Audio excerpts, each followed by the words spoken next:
Shalom sahabat GKI Klasik Solo, jumpa lagi dalam Bina Iman. Firman Tuhan hari ini saya bacakan dari Yosua pasal 14 ayat 7 sampai yang ke-12. Aku berumur 40 tahun ketika aku disuruh Musa, hamba Tuhan itu dari Kades Barnea untuk mengintai negeri ini, dan aku pulang membawa kabar kepadanya yang sejujur-jujurnya. Sedang saudara-saudaraku yang bersama-sama pergi ke sana dengan aku membuat tawar hati bangsa itu. Aku tetap mengikuti Tuhan Allahku dengan sepenuh hati. Pada waktu itu Musa bersumpah, katanya, sesungguhnya tanah yang diinjak oleh kakekmu itu akan menjadi milik pusakamu dan anak-anakmu sampai selama-lamanya. Sebab engkau tetap mengikuti Tuhan Allahku dengan sepenuh hati. Jadi sekarang sesungguhnya Tuhan telah memelihara hidupku seperti yang dijanjikannya. Kini sudah 45 tahun lamanya sejak diucapkan Tuhan firman itu kepada Musa, dan selama itu orang Israel mengembara di padang gurun. Jadi sekarang telah berumur 85 tahun aku hari ini.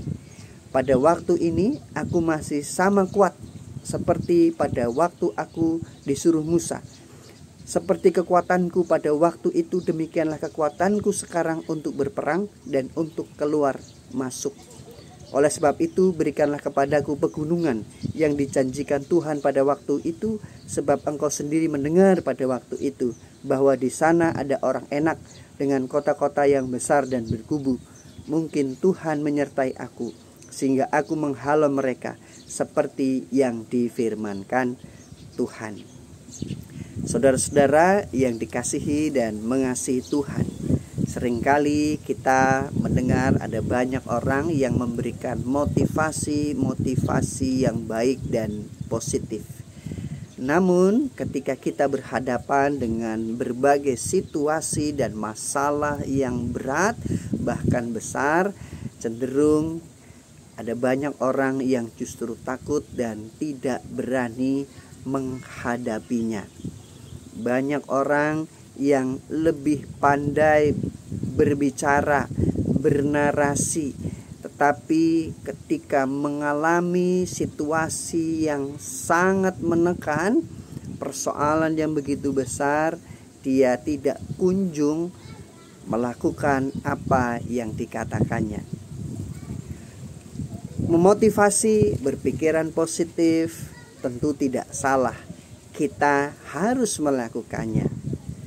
Namun segala sesuatu itu harus diimbangi dengan integritas, melakukan dan mewujudkan apa yang menjadi keyakinan, motivasi dan pikiran positif kita.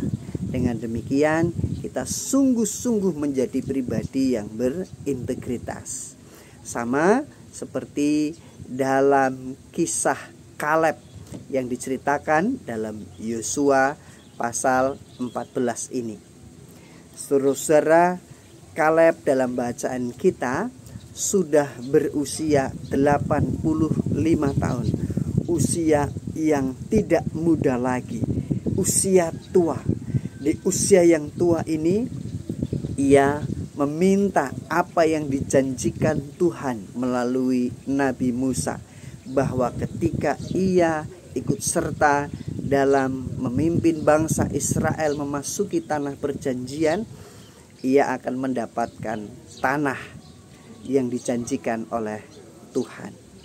Saat ini ia meminta hal itu, dan Yosua memberikan tanah atau wilayah Hebron, di mana orang-orang Enak itu tinggal.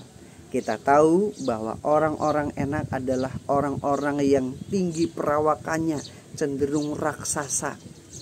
Kita juga mengingat ketika Musa mengutus 12 orang untuk mengintai tanah Kanaan. 10 orang pesimis, berpikiran negatif, tidak mampu untuk memasuki tanah Kanaan. Tetapi 2 orang, Yosua dan Kaleb, tetap optimis, berani memasuki tanah Kanaan karena mereka punya keyakinan iman yang teguh, Tuhan beserta dengan mereka. 45 tahun sudah berjalan. Kota demi kota sudah mereka menangi. Peperangan demi peperangan sudah mereka lewati.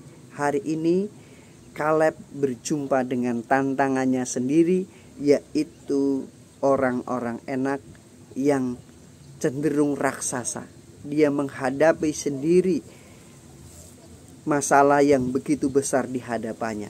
Tetapi Kaleb memiliki integritas. Kaleb tetap berani memperjuangkan apa yang telah Tuhan berikan di dalam kehidupannya.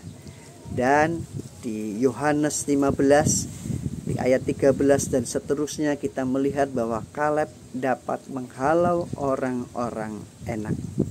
Saudara, apa yang menjadi pelajaran pesan firman Tuhan hari ini?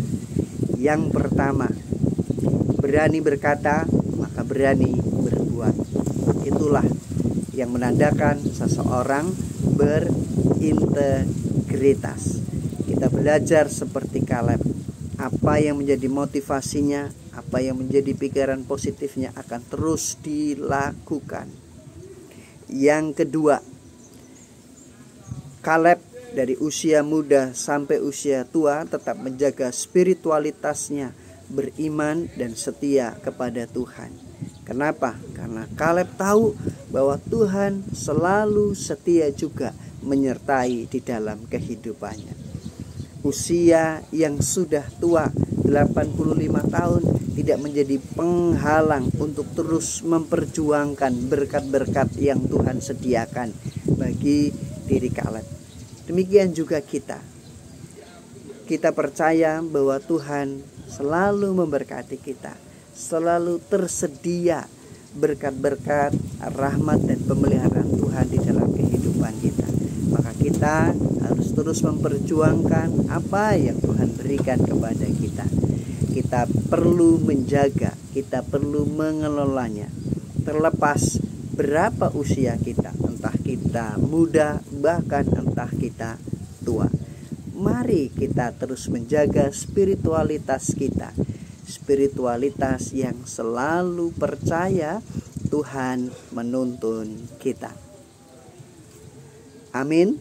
Tuhan Yesus memberkati.